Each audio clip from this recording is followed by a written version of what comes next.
나부터 리크루팅을 해야겠다. 나부터. 좀 그런 생각을 좀 하고 있고요. 그리고 지금 정말 지금 타이밍은 PM 전체적으로도 리크루팅, 즉 멤버십의 성장이 없는 매출은 의미가 없어요. 다음 달에 답이 없어요. 매출의 성장과 함께 매출의 성장이 일어나야 다음 달에 또 다른 중요한 전진이 되는데 멤버십의 성장 없이 매출만 나온다? 지난달 같은 경우가 그런 케이스예요. 지난 8월 마감이 멤버십의 성장보다 매출의 성장이 더 컸거든요. 그러니까 이번 달에 그러한 매출의 성장이 마이너스 성장을 하시는 팀들이 많이 나오는 거예요. 결국 저희 사업 멤버십 구축 사업입니다. 멤버십 조직 구축 사업이에요. 조직 구축 사업. 이 사업 비즈니스 모델을 잘 이해하셔야 돼요. 우리 사업은요. 멤버십 조직을 구축해서 그 멤버십에 PM의 놀라운 제품들을 실어주는 거예요. 그런데 이 알이 먼저 닭이 먼저냐? 맨날 그 똑같은 멤버십에 노쇠화된 정말 그 똑같은 멤버십에 매출이 계속 나오기를 바라는 게 잘못된 거예요. 자신의 조직을 잘 보세요. 거기에 얼마나 새로운 피가 수혈되어 있는가를. 6개월 전이나 1년 전이나 조직이 똑같아. 멤버십의 성장이 없어. 그러면서 그 매출이 유지가 되고 더 성장하길 바라는 자체가 어불성설이라는 얘기예요. 분명한 거 보세요. 저도 지난달에 제가 SP를 승급할 수 있었던 이유는 뭡니까? 제가 미국 팀이랑 새로운 피를 수혈했기 때문에 새로운 성장을 하게 된 거예요. 저희는 새로운 피가 수혈되지 않으면 절대로 더 큰 성장을 할 수가 없어요. 유지는 할 수 있겠죠. 하지만 그 유지가 아니라 말라 죽어가고 있다는 걸 아셔야 됩니다. 그래서 10월 달부터는 모든 그룹의 목표와 방향은 리크루팅에 초점을 둬야 되고 제가 이번 일요일에 제가 태국 출장을 가는데 태국 출장 가는 게 딴 거 아니에요. 당장의 어떤 사업 때문에 가는 게 아니에요. 지금 사업도 솔직히 문제가 없지만 앞으로 몇 개월 후를 내다보고 준비하는 거예요. 사전 준비. 사업하시는 분들이 3개월, 6개월, 1년 앞을 내다보지 못하고 사업을 한다? 사업이 아닌 거예요. 사업은 짜임새 있게 목표와 계획이 있어야 돼요. 앞으로 3개월 후에 나의 사업, 6개월 후에 나의 사업에 그런 목표를 설정하고 스케줄, 청사진을 그려야 돼요. 그럼 저는 제가 CL이라는 직급을 목표로 한다면 현재 라인만으로 갈 수 없다는 걸 알아요. 그러면 새로운 라인을 구축해야 되고 그러한 차원에서 지금 당장은 필요 없어도 나름대로의 앞으로의 사업을 위해 투자를 하는 거예요. 내가 사업을 하는 중에서도 고객 컨택하는 거에서도요. 당장의 매출과 직결되지 않는 컨택일지 하더라도 컨택 왜 하십니까? 다음을 위해서 투자 개념의 컨택들도 하셔야 돼요. 당장 이번 달 사업을 위한 컨택이 아니라 다음 달, 다다음 달을 위한 컨택들도 미리 해서 속된 말로 이게 뭐죠? 떡밥을 뿌려놔야 돼. 떡밥을 뿌려놓고 또 거미줄을 쳐놔야 그달의 어떤 결과를 위한 것들을 만들어 나갈 수 있습니다. 사업은 항상 내가 했던 거를 분석하고 보완할 것들을 수정해 나가면서 앞으로 또 3개월, 6개월, 1년을 내다보고 내가 어떤 것들을 준비해야 될 것인가. 그러니까 앞으로의 꿈과 목표가 있으면 내가 해야 될 게 보이는 거예요. 그리고 현재에 또 충실해야 되죠. 현재 이번 달 사업에 충실해야 돼요. 이번 달 사업에. 그런데 이렇게 얘기를 하면 좀 추상적이니까 말씀드리는 게 지금 명단 작성을 해서 컨택하는 게 아까 그 조직도를 활용해서 그렇게 하시면 돼요. 내가 매달 이번 달에 매출 목표만 있으면 되는 것이 아니라 내가 새로운 멤버십을 어느 정도 성장시켰다는 멤버십 성장에 대한 목표도 함께 갖고 가셔야 된다는 얘기예요. 제 말은. 이번 달 내가 직급 어디 가겠다? 직급에 대한 목표, 멤버십 성장에 관련된 목표, 조직 구축 목표죠. 그리고 매출 목표. 이러한 목표들을 세워서 구체적인 액션 플랜을 짜서 움직여 나가야 됩니다. 제가 이태사님한테도 지금 계시지만 얘기한 게 어떤 부분이면 이런 얘기를 했어요. 자, 어떤 얘기를 했냐. 이사장님 지금 아주 급하게 할 필요는 없습니다. 지금은 스터디, 공부 열심히 하세요. 그런데 언제 칼을 뽑아야 되면 올해 11월부터 11월, 12월, 1월, 2월 4개월 동안 IMM을 4번 이상 연속 유지를 하면 내년 6월에 유럽 여행 갈 수 있습니다. 그러면 이태규 사장님이 이번 10월 달에는 IMM을 가든가 최소한 11월 달에는 IMM을 갈 수 있는 그런 상황을 이번 달에 만듭시다. 이렇게 컨설팅을 하는 거예요. 응? 그런데 확실하게 하려면 이번 달에 IMM 가면 좋겠죠. 그래서 파트너 사장님 한 분 한 분들을 카운셀링 하시면서 사업의 어떤 청사진을 그려주고 비전을 제시하고 목표를 설정해주고 월 초에 우리 IMM 이상 리더분들을 많이 하는 부분들이 그런 부분이에요. 파트너들과 카운셀링 하는 거. 제가 오늘 방송하기 전에 미키 사장님 일찍 들어오셨는데 내가 미키 사장님 좋은 습관 중에 하나가 월 초에 항상 파트너들과의 그런 카운셀링 시간을 갖더라고요. 그런 시간 굉장히 좋은 습관이에요. 월 초에는 파트너 사장님과 대면 미팅을 하든 전화 상담을 하든 뭘 하든 어떤 구체적인 그런 것들을 좀 세워나가는 게 굉장히 중요합니다. 중요해요. 파트너 사람들이 목표 설정, 지금 보면은 제가 알아요. 왜 알면, 지난달, 지지난달 돌아보면, 우리가 월초에 꼭 하고, 그룹에서 하고 있는 것 중에 하나가 뭡니까? 목표 짓고 선언 릴레이를 하거든요. 목표 짓고 선언 릴레이 하는 걸 보면 보여요. 월초부터 목표 설정이 다 안 돼 있어. 그 목표 짓고 선언 릴레이를 하면서 내 파트너가 그 선언 릴레이를 안 하고 있다면 내가 뭘 해야 돼요? 비상 상황인 거야. 그 파트너랑 미팅 하셔야 돼요. 카운셀링 하셔야 돼요. 왜? 목표가 없다는 얘기거든. 목표가 있더라도 선언하지 않으면 그 목표가 아니에요. 내가 외쳐야 돼요. 외쳐야 돼. 그러면서 목표가 있는 분이라면 그 목표를 달성하기 위한 구체적인 계획들을 함께 상의해 주셔야 되고 목표 설정이 제대로 안 돼 있는 분들은 수정 목표를 잡아주셔야 되고 그게 우리가 사실 1막 사업 한 달 사업의 1막 1일부터 5일까지 1막 사업에서 중점적으로 해야 되는 부분이 그 부분이죠. 사실은. 그런 부분들. 구체적인 계획이라는 게 아까 말씀드린 그 조직도를 활용해서 IMM에 대한 목표를 세워주고 SM에 대한 계획을 세워주고 VP에 대한 계획을 세워주고 그 이상 계획은 못 세워요. 너무 사이즈가 커지니까. 결국 계획을 세울 수 있는 게 SM, IMM, VP 정도. VP 목표 하시는 분들은 그러면 IMM의 육성 2명 누구를 할 것인가? A와 B를 선정해야 돼.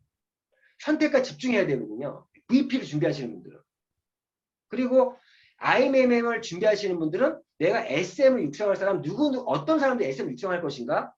또 계획을 세워야 되고 여기까지는 구체적인 눈에 보이는 계획을 세울 수가 있어요. 한 EVP부터는 그 다음부터 밀려가는 지금 이렇게 SM, IMM, VP를 내가 후원 육성하면서 밀려가는 직업이기 때문에 EVP는 내가 목표를 세운다고 되는 게 아니에요. 파트너의 목표를 세워야 내 목표가 이루어지는 거예요. 파트너의 성공 없이 내 성공은 없습니다. 내 성공 없어요.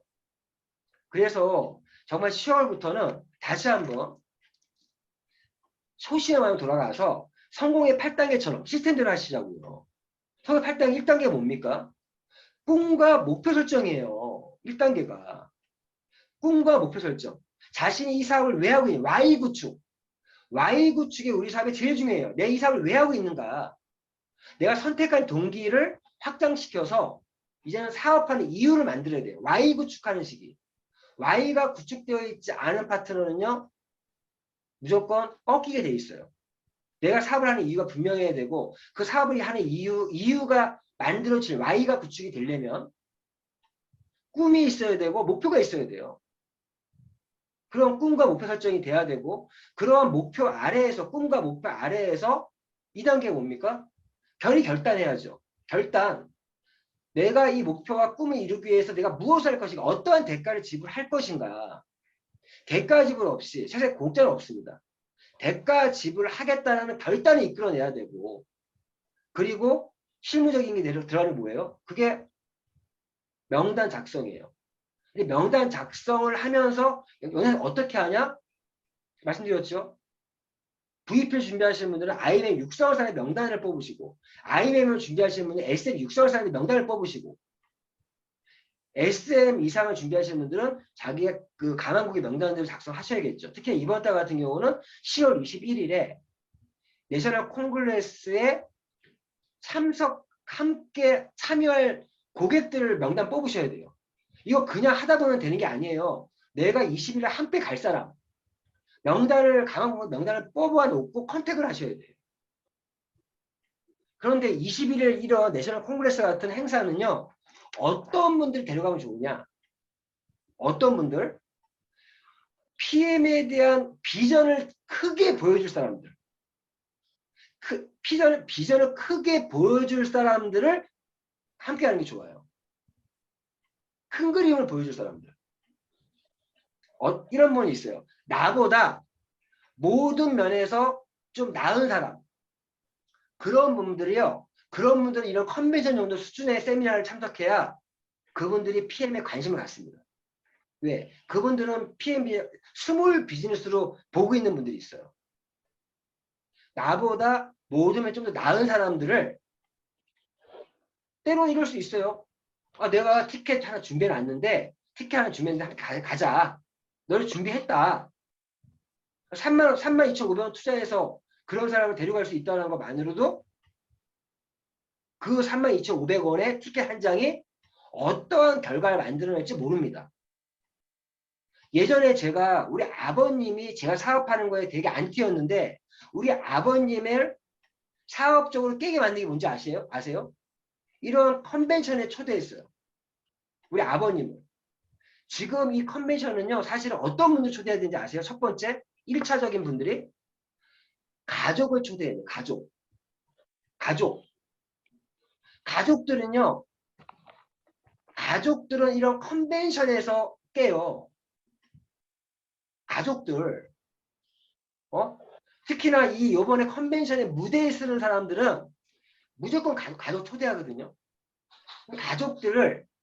가족을 리크루팅할 수 있는 절호의 찬스가 이러한 내셔널 콩글레스 같은 큰 행사입니다. 이럴 때 가족들을 초대하면 굉장히 좋아요. 가족들. 그리고 나보다 좀 센 사람들, 큰 비전을 보여줘야 될 사람들을 초대하면 좋습니다. 이태우 사장님, 제가 하나 여쭤볼게요. 이태우 사장님이 지금 태국에 계신데 이태우 태국에서 아르바이트를 얼마 전에 한번 하셨대요. 어떤 아르바이트 했으면 태국에서 유니시티가 태국에서 되게 잘 돼요. 거기 컨벤션 아르바이트를 했었대요. 그러면 그때 그 참석하시면서 알바를 봤을 거 아니에요, 분위기를. 그때 어떤 느낌이었어요? 여쭤볼게요. 저는 그렇게 큰 행사 처음 봤어요. 예. 그때 2만 명인가 보인 것 같은데 2만 명인가 3만 명인가? 태국에서? 예, 2만 명? 2만 명. 지금 저희 회사 아닙니다. 태국에서 굉장히 잘 되고 있는 메이저 회사 중에 하나가 유니시티인데 그 태국에서 그 행사를 스텝 요원으로 이태우 사장님이 알바를 했어요. 며칠 동안. 근데 솔직히 그 큰 행사를 보면서 어떤 느낌이 들었어요? 이태우 사장님. 솔직히. 피가 끓었죠 뭐. 피가 끓었어요. 사업을 안 하는 사람인데도. 옛날 추억도 많이 생각이 나고. 예. 그러면 다시 2만 명, 3만 명 정도 규모의 행사는 처음이었잖아요. 맞죠? 네, 처음 봤어요. 저. 100명, 1000명, 2000명하고 다르죠, 느낌이? 아니, 게임이 안 되죠. 느낌이 다르죠, 맞죠?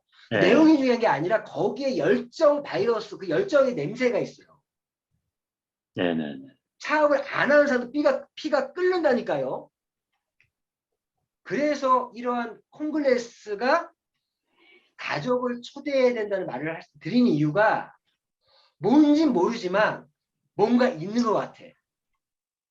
이런 걸 주는 게 이런 내셔널 콩글레스 같은 행사예요. 1000명, 2000명은 달라요. 10,000명 규모는. 저도 솔직히 일산 킨텍스는 처음이에요. 킨텍스는. 이 일산 킨텍스 행사가 제대로만 되면요. 나중에는 우리 예전에 아메이 같은 회사들 보면은 옛날 보면은 5만 명 규모. 5만 명. 그때 올림픽 체조 경기장. 그런 거 얻어가지고 하잖아요. 5만 명 구매 컨벤션. 그런 행사를 가보신 분들은 달라요. 그 네트워크 마케팅의 그 사이즈를 느낀다니까. 어쨌든 이번 10월 21일 날 그런 행사에 자신이 10,000명 이상 규모의 행사를 참석 안 해보신 분들은 무조건 필히 참석해 보세요. 필히. 이러한 행사를 PM을 하면서 정말 귀한 행사인데 그 현장에 내 참석 안 한다? 거기서 그리고 그러한 행사를 활용해서 가족들을 리크루트해서 찾을 수 있다. 나보다 센 사람들. 응? 제가 우리 아버님의 네트워크 마케팅에 대한 선입견과 편견을 날려버렸던 게 그런 행사를 가지고 했던 거였어요. 행사를. 그래서 지금 역시 이걸 사업을 해본 사람들은 아는 거예요. 왜? 지금 이런 행사에 누구를 초대해야 될까? 지금 막막해 하시는 분도 있어요. 그게 아니에요. 1차 가족이에요. 가장 가까운 사람들. 가까운 사람들은 나를 신분도 높지만 나를 믿지 않는다니까. 제가 항상 얘기하잖아요. 예수님도 자신의 고향 나사렛에서는 기적을 일으키지 못했다고. 응? 컨벤션 같은 이런 행사는 1차 초대할 사람은 가족입니다. 두 번째, 나보다 센 사람. 세 번째, 지금 우리 PM 사업의 가치와 비전을 잘 모르고 있는 사람들. 사업자 중에서, 예비 사업자 중에, 조직내 명단에 있는 사람들 중에서 PM의 이 비전과 가치를 느끼게 하고 싶은 사람들 초대하면 좋아요. 소비자들. 이 컨벤션은요, 신규 고객보다는 지금 말씀드린 조직 내 명단에 있는 사람들이 더 좋아요. 처음 신규들 데려가면 겁먹어요. 그건 또 아셔야 돼요. 사전에 PM에 대한 얘기가 안 되고 처음 데려간 사람은 안 좋아요. 그거는 역효과납니다. 겁먹는다니까요. 그래서 제가 말씀드리지만 요령이 이러한 내셔널 콩그레스 같은 행사는 아예 PM을 처음 듣는 사람 데려가면 안 좋아요. 최소한 후속 관리 중인 사람, 후속 조치 중인 사람, 어떤 사람들 후속 관리, 후속 조치 중인 사람, 조직 내 명단의 소비자들, 그리고 나보다 센 사람들, 가족들, 그런 사람들을 초대하셔야 돼요.